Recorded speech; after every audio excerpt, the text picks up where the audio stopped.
Bismillahirrahmanirrahim. Alhamdulillahilladzi an'ama 'alaina bi ni'matil iman wal islam. Wassalatu wassalamu ala asyrafil anam sayyidina wa habibina wa maulana Muhammadin wa ala alihi wa sahbihi ajma'in, amma ba'd. Hasbunallahu wa ni'mal wakil, ni'mal maula wa ni'man nasir, wa la hawla wa la quwwata illa billahil aliyyil azim. Allahumma anfa'na bima 'allamtana wa 'allimna ma yanfa'una bi rahmatika ya arhamar rahimin. Amin ya rabbal alamin. Al-Mukarramun, seluruh pengurus DKM Mushola Raudhatul Hasanah, Ketua DKM Bapak Slamet Riyadi, seluruh para sesepuh, para Bapak Haji, Ibu Hajah, para tokoh masyarakat, Bapak RW, Bapak RT, seluruhnya mohon maaf tidak disebut nama satu persatu tanpa mengurangi rasa takzim. Semua yang hadir, Bapak Ibu tanpa terkecuali, semoga Allah sehatkan lahir batin kita. Allah tambah-tambah keberkahan hidup kita. Allah istiqomahkan kita di dalam kebaikan dan kelak diwafatkan dalam keadaan husnul khatimah. Amin ya rabbal alamin. Alhamdulillah wa syukurillah.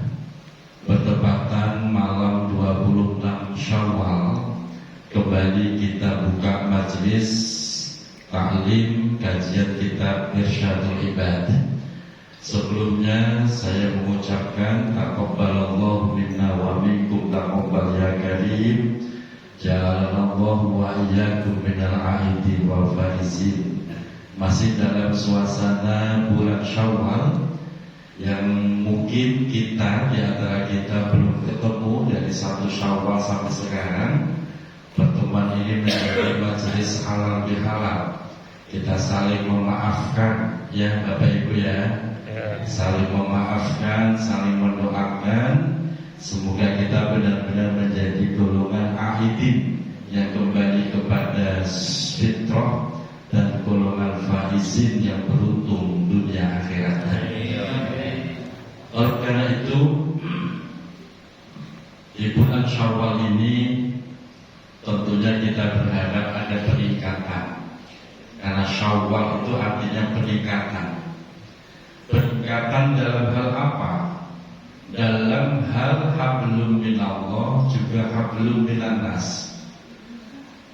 Ini yang harusnya kita lakukan di bulan Syawal. Oleh karena itu, Ramadan yang kita lalui bersama kemarin, semoga benar-benar bisa mendidik kita menjadi pribadi yang bertambah kebaikannya, bertambah ketakwaannya, sehingga mulai malam ini kita kembali ngaji dengan semangat yang lebih baik lagi. Dan ini ujian terberat Pak, mau buka pertama hujan. Ini benar-benar uji iman nih Pak. Masa iya saya liburkan, baru mau buka malah hujan. Kalau saya liburkan, wah diketahui malaikat. Ngomong doang lo, hujan gitu aja gak datang, kira-kira gitu Pak. Apalagi Ustaz Kamal dari Paro aja nyampe, yang dari Kalilijin, Pak Cituryono nyampe, dari Kuku nyampe. Masa tetangga musola gak nyampe alasan hujan. Lebih itu. Baik, semoga terus Allah istiqomahkan kita dalam kebaikan. Bapak Ibu yang dirahmati Allah, kata Pak DKM langsung gas. Jadi kita langsung gak usah basa-basi, kita langsung lanjutin kajian kita Irsyadul Ibad. Dan kita masih tentang bab iman. Kalau di kitab saya halaman 5,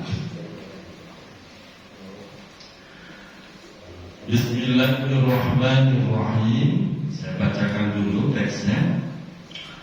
Wa haka imamuna Muhammad Ibnu Idris Asy-Syafi'i radhiyallahu anhu. Sudah ketemu Pak? Sudah? Wahaka, kalau dia pakai alif maksurah, alif bengkok Pak, bacanya wahaka. Kalau pakai ya, bacanya wahukia. Kalau wahaka itu bentuk maklum. Kalau wahukia bentuk mabni majhul. Ini kalau Pak RW udah hatam ini Pak, urusan begini nah. Mabni maklum sama mabni majhul. Pak RW ini udah beres urusan begini. Wahaka dan telah menceritakan. Ini ada sebuah kisah yang menarik Bapak Ibu. Kisah ini menginspirasi betapa pentingnya iman, betapa pentingnya kalimat tauhid la ilaha illallah Muhammadur Rasulullah. Kisah ini akan membuat kita semakin teguh keimanan kita. Wahaka dan telah menceritakan imamuna, yaitu imam kita. Siapa imam kita? Muhammadun, yaitu Muhammad ibnu Idris. Muhammad ibnu Idris, anak lakinya Bapak Idris. Siapa itu? Asy-Syafi'i, yaitu Imam Syafi'i. Jadi nama asli Imam Syafi'i itu Muhammad bin Idris, itu nama aslinya. Kita kan tahunya Imam Syafi'i, nama aslinya kita nggak kenal. Ini Muhammad bin Idris radhiyallahu anhu, semoga Allah selalu meridhoinya. Nah, ini kemarin dapat pertanyaan saya Pak. Penghormatan kalimat radhiyallahu anhu, ada radhiyallahu anhu, ada rahimahullah, ada karamallahu wajhah. Ini boleh nggak dipakai sembarang orang? Jawabannya tidak boleh Pak. Jadi yang boleh memakai kalimat radhiyallahu anhu itu adalah para sahabat, para tabi'in dan tabi'ut tabi'in. Keluar dari ini generasi berikutnya pakainya rahimahullah. Tidak boleh pakai radhiyallahu anhu. Jadi gelarnya beda-beda Pak. Nah, kalau Bang Edi Masnura pakai RA radhiyallahu anhu, boleh. Sahabat enggak, tabi'in enggak, tabi'ut tabi'in, kok pakai radhiyallahu anhu enggak boleh. Tapi niatnya niatnya memang memuliakan, tapi ada tempat-tempatnya. Nah, begitu Pak. Nah, kalau kita gimana? Kita lebih tepat almarhum dan itu aja. Almarhum gitu. Kalau enggak ya al-mukarram begitu Pak. Ya. Jangan pakai radhiyallahu anhu. Dan itu juga tegaskan dalam Al-Quran. Wasabiquna al-awwaluna minal muhajirin wal ansari walladzina tabauhum bi ihsanir radhiyallahu anhum. Jadi yang ngasih gelar radhiyallahu anhum itu Allah langsung Pak. Yaitu mereka yang mengikuti Rasulullah. Orang-orang setelahnya, ada sahabat, ada tabi'in, ada tabi'ut tabi'in. 3 generasi ini yang boleh menggunakan gelar radhiyallahu anhu.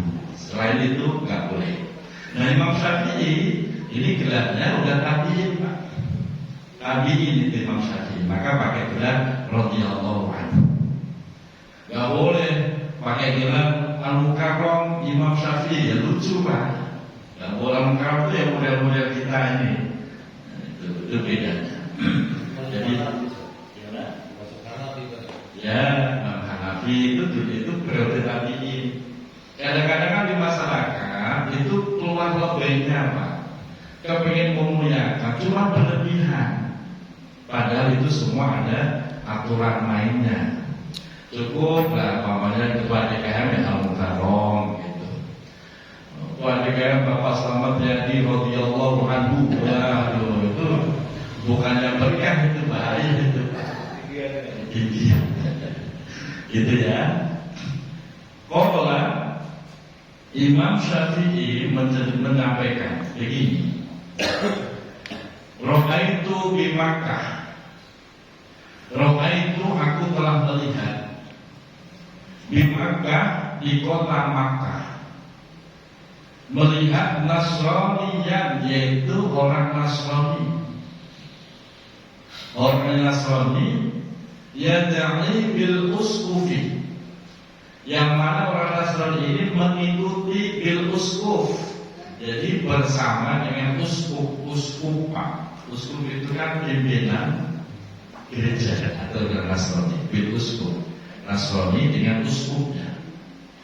Wahwa dia ini Nasrani ini yatufu bil Ka'bah, sedang tawaf di Ka'bah. Kan mengherankan, Pak.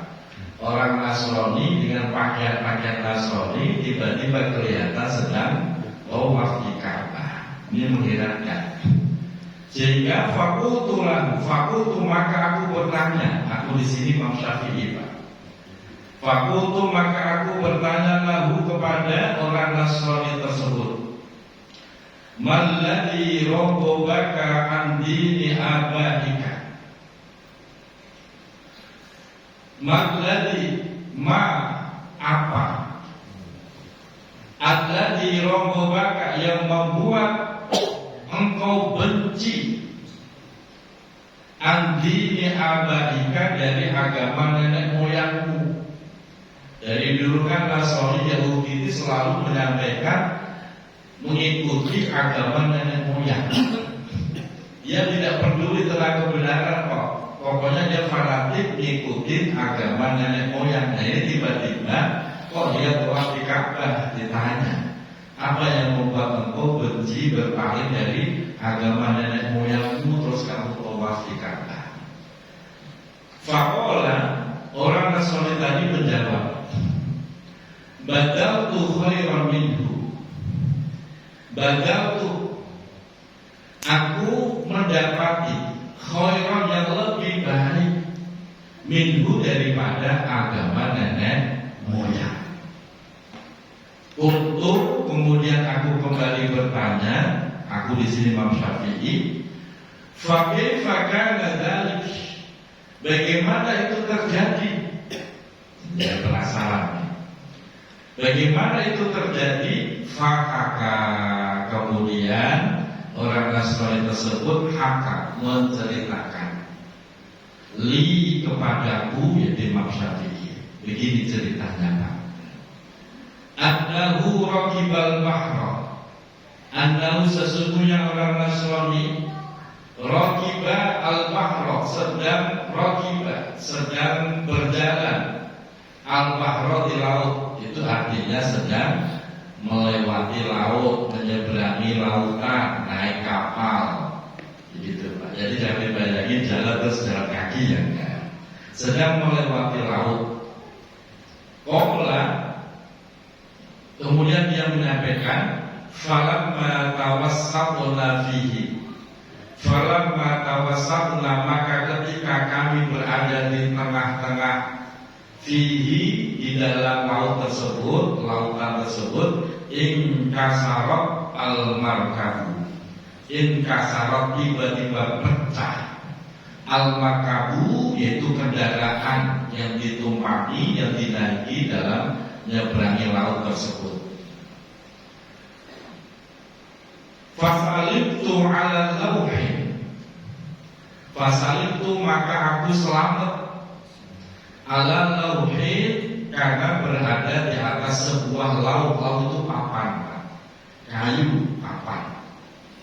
Famazalat al-amwaju, famazalat, maka terus menerus, al-amwaju, ombak lautan, tudafi'uni, melemparkan aku, mengombang-ambingkan, hatta romatni, hingga itu ombak melemparkan aku, fi jaziratin, pada sebuah pulau. Jazirah itu pulau, Pak. Min jazairil bahri, dari pulau-pulau yang ada di lautan. Akhirnya dia sampai pada terdampar pada satu pulau di lautan. Fiha, di dalam pulau tersebut, asjarun kasiratun, banyak pohon-pohonan. Walaha, dan pada pohon tersebut asmarun, terdapat buah-buahan. Ahla, yang sangat manis. Minas syahdi, daripada buah syahdi. Saya nggak tahu itu buah syahdi apa Pak. Intinya buah ini sangat manis dibandingkan buah-buah yang lain. Karena saya buka kamus sudah nggak ketemu ini Pak. Ini kayaknya harus bongkar-bongkar kita pagi ini. Wa'alyan, itu ya apa Pak? Ya. Wa'alyan, dan lebih lembut minaz zabadi, daripada buih. Buahnya manis, lembut daripada buih. Wafiha, dan di dalam pulau tersebut nahrun harun azabun, terdapat nahrun, sungai, harun yang panas, azbun yang tawar. Jadi di tengah lautan ada pulau. Di pulau itu ada sungai dengan air yang panas, tawar.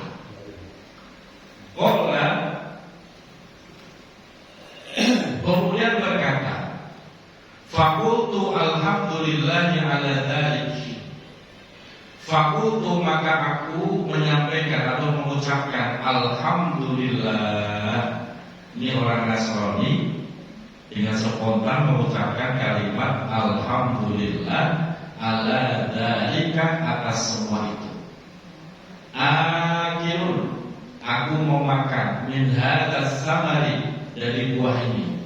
Wa asyrabu, dan aku meminum min hadzal nahari, dari sungai ini. Hatta ya'tiyallahu, hingga datang Allah Subhanahu wa ta'ala bil faraji, dengan membawa kebahagiaan.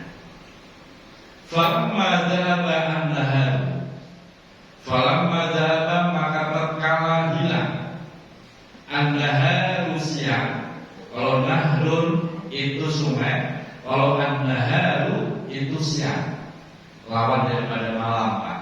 Jadi beda huruf, beda harokat, sedikit bedanya Pak. Itu mempunyai makna yang berbeda. Nahrun sungai, naharun siang. Rijlun kaki, rijalun laki-laki. Ya beda tipis itu Pak. Makanya bahasa Arab itu unik, harus benar-benar hati-hati. Beda dikit, beda makna.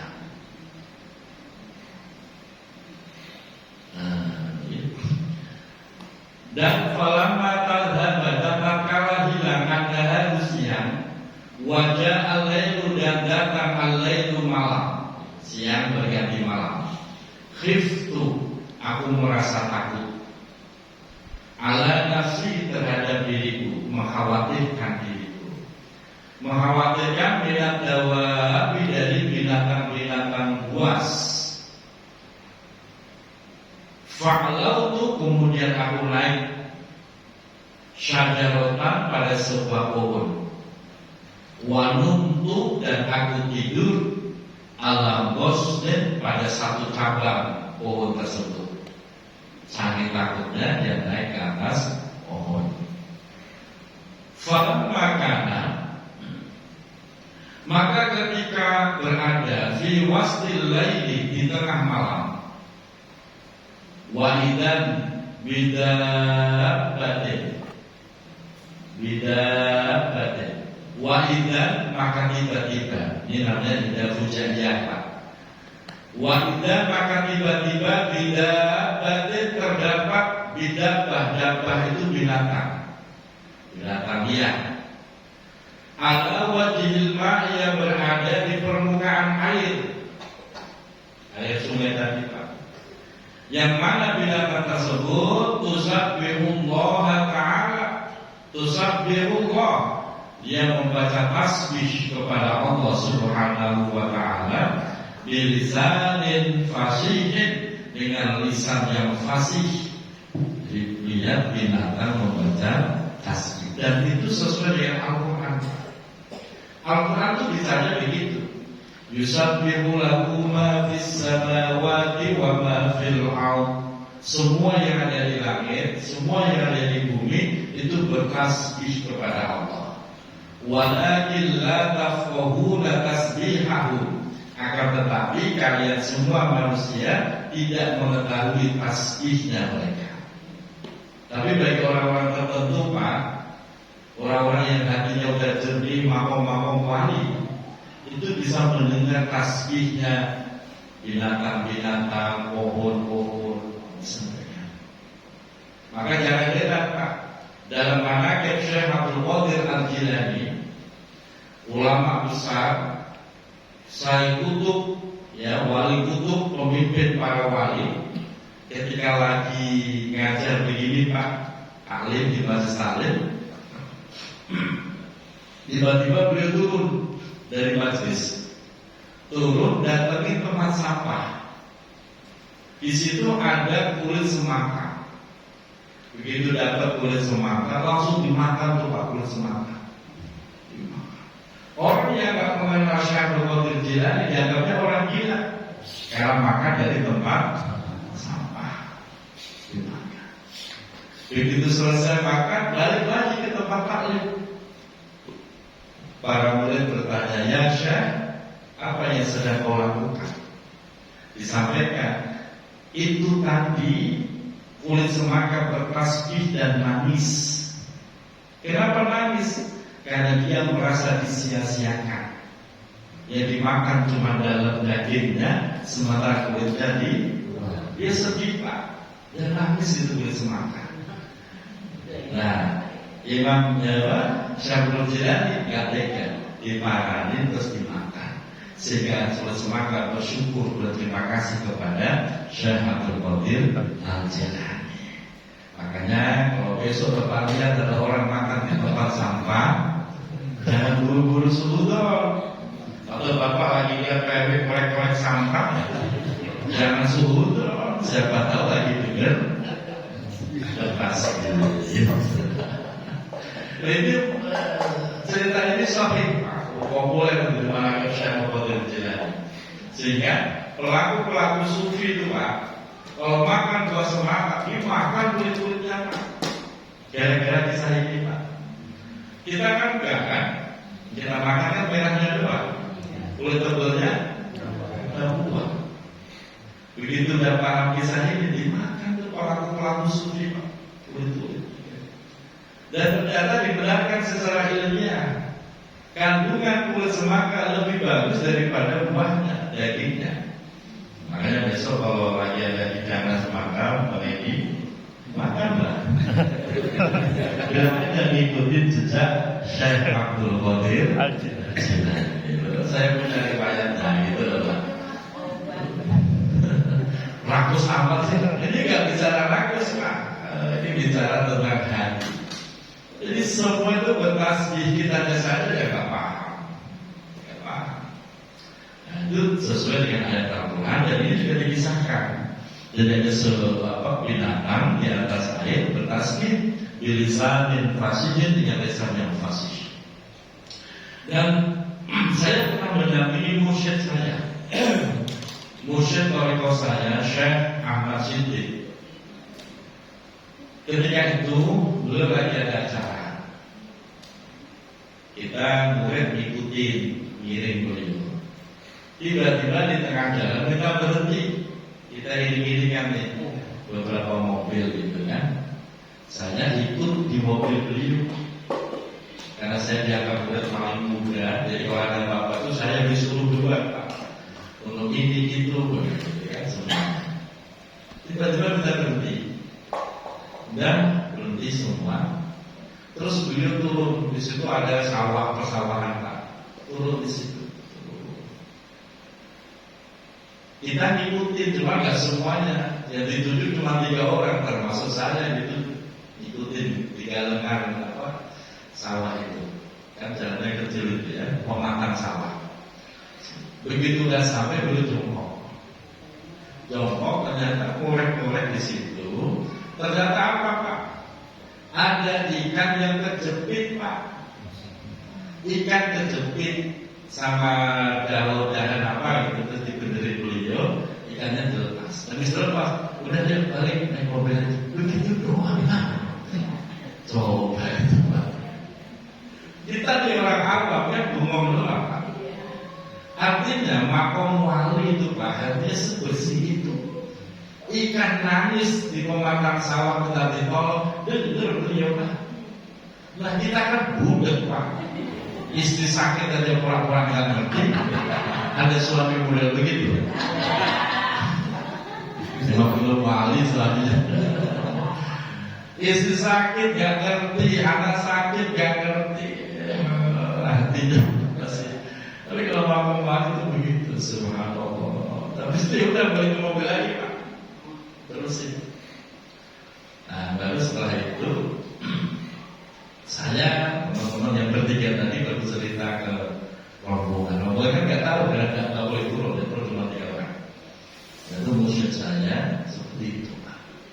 Makanya kalau udah berhadapan sama orang yang bapak nggak kenal, jangan berani-berani, takutnya dia seorang wali.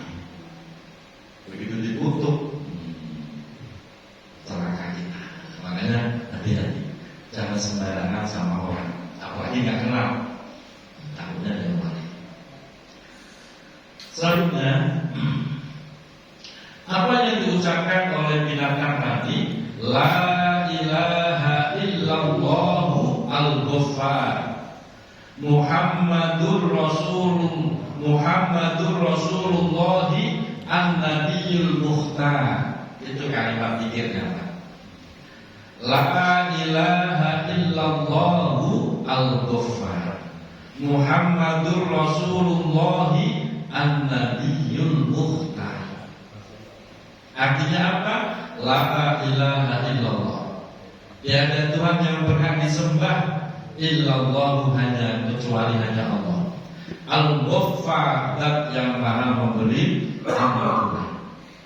Muhammadun, adapun Muhammad, Rasulullah adalah utusan Allah. An-Nabiyyu, yang merupakan Nabi, Al-Mukhtar, Nabi pilihan. Jadi kalimatnya orang itu dengar banget, memang jelas fasih kalimatnya.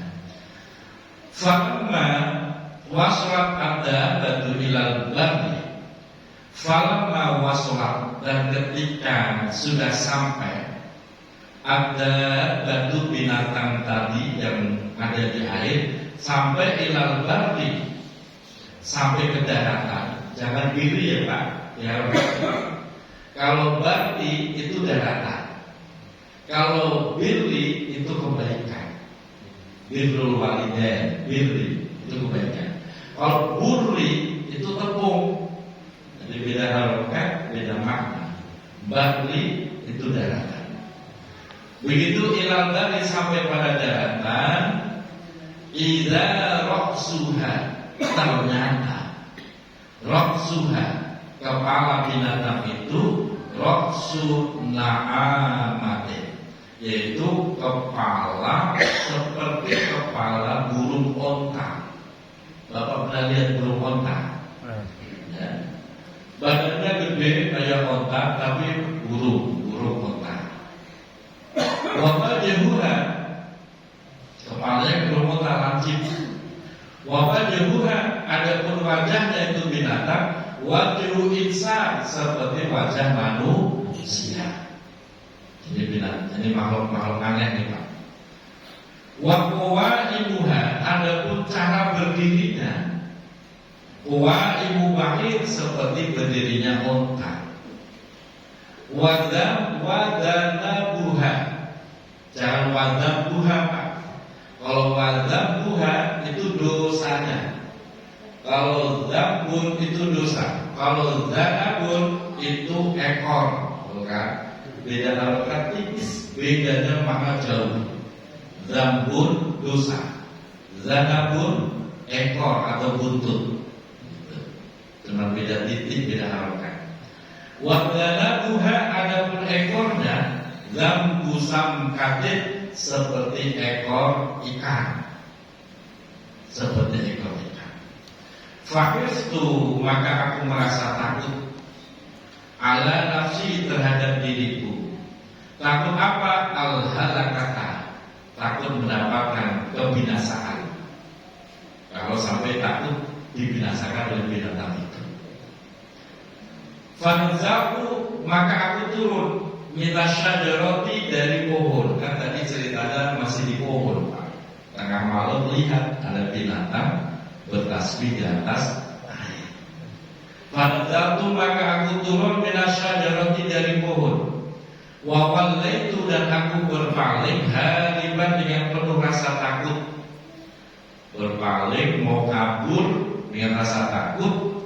Faltafata, tiba-tiba faltafata, itu binatang menoleh, berpaling ilainya, kepadaku.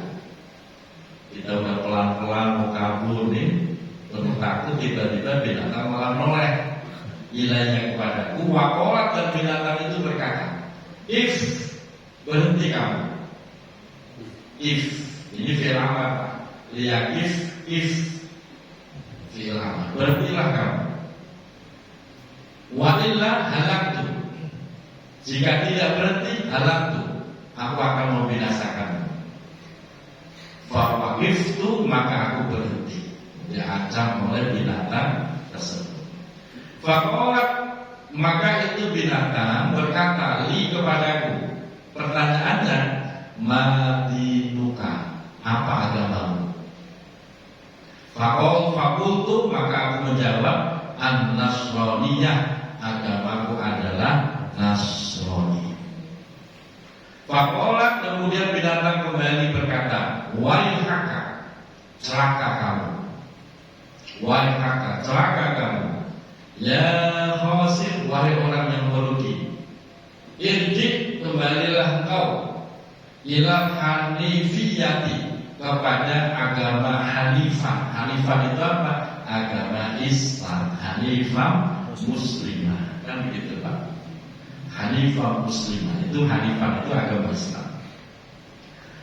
Fa'idnaka, karena sesungguhnya engkau qad halala, sesungguhnya telah berlalu, telah terjadi bifana'i qaumin, dengan adanya hancurnya suatu kaum, min mu'minil jinni, yaitu dari orang, dari mukminnya bangsa jin. Jadi jin itu ada yang mukmin Pak, manusia sama, jin sama. Artinya apa? Ada yang mukmin, ada yang kafir. Manusia yang begitu, jin juga sama. Ini ceritakan bahwa dari zaman dulu kaum mukmin dari bangsa jin itu pada hancur. La yanju minhum, la yanju, tidak ada yang selamat, minhum, dari mereka kaum jin, illa muslimun, kecuali orang muslim, kecuali yang beragama Islam. Jadi begitu Pak. Ternyata ini binatang dari kelompoknya jin. Jin itu bentuknya aneh-aneh Pak. Wajahnya manusia, ternyata punya buntut, jadi aneh-aneh. Fakultu, kemudian aku bertanya, wa kaifal Islam, bagaimana itu Islam? Memang orang Nasrani gak kenal Islam, diajarin. Qala, maka binatang itu berkata, asyhadu an la ilaha illallah wa anna Muhammadan Rasulullah, diajarin oleh binatang itu. Fakultu, maka aku mengucapkan kalimat tersebut. Summa qala, kemudian berkata, ada batu binatang tersebut kembali bertanya, turidul maqama huna am arju'a ila ahlika? Ditanya, turidul maqama huna, turidu, apakah engkau pengen al-maqama, tinggal huna di sini, ambil ruju'a, atau kembali ila ahlika, kepada keluargamu? Ditanya, setelah syahadat ditanya. Fakultu, maka aku menjawab, arruju'a ila ahli, aku aku pengen kembali kepada keluargaku. Jadi kisah ini ceritanya orang Nasrani terdampar, tersesat ke wilayahnya jin. Bapak percaya nggak ada jin? Percaya boleh, ya boleh. Tapi memang ada wilayah jin. Jin itu Pak, jelek Pak. Oh itu kok cantik? Itu mah film dibikin cantik, jelek Pak. Memang jin punya kemampuan berubah wujud. Kalau lagi berubah wujud, paling cantik gitu. Tapi aslinya mah jelek. Jadi nggak usah. Mending cari istri dari golongan manusia. Nah, kemarin ada yang bertanya waktu lebaran, boleh nggak manusia nikah sama jin? Bertanya macam-macam. Saya bilang, secara fikih boleh manusia nikah sama jin itu boleh. Secara fikih. Yang penting sama-sama iman. Dia manusia beriman, jin juga jinnya beriman. Boleh. Syarat hukumnya sama. Ya ada saksi, ada wali, ada mangan, sama Pak. Itu sah secara fikih. Cuma secara ilmu tasawuf, ilmu kasyaf itu membahayakan. Tapi kalau bicara boleh. Tapi pengen. Ya udah nggak usah.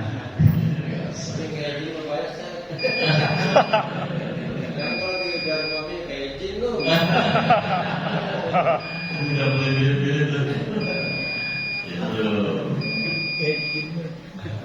Aku Pak lanjut dikit ya. Serang 3 baris tuh. Fakola kemudian binatang itu kembali berkata, "Ungkus mana kakak? Kalau mau begitu ungkus, kamu diamlah, makan di tempatmu. Hatta yajtaza bika, sehingga nanti akan lewat bika padamu markabut sebuah kendaraan. Famakastu, maka aku diam makani di tempatku sesuai perintah binatang tersebut. Wa nazalat, dan turunlah ada batu binatang tersebut fil bahri, kelautan.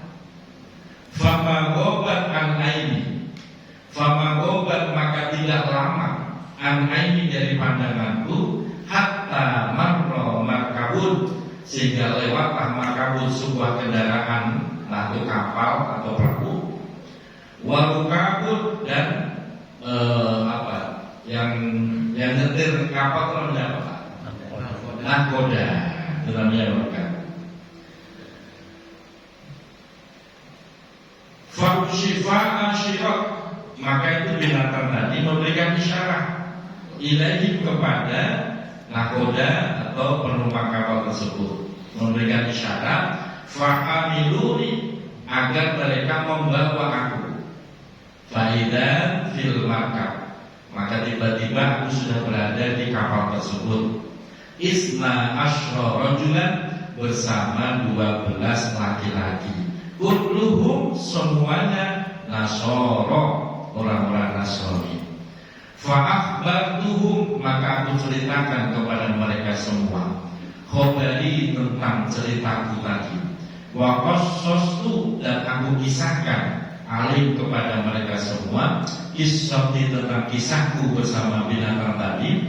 Fa'aslamu, kemudian mereka 12 orang lagi. Fa'aslamu, kemudian mereka masuk Islam. Kulluhum, semuanya masuk Islam. Begitu udah selamat, mereka 12 plus 1 bareng-bareng tawaf di Ka'bah. Artinya apa? Sebuah persaksian. Tidak hanya manusia, jin menyaksikan kebenaran adalah Islam. Kalimat tauhid itu mahal, jangan sampai gampang ditukar dengan apapun. Semoga Allah teguhkan iman kita dengan kalimat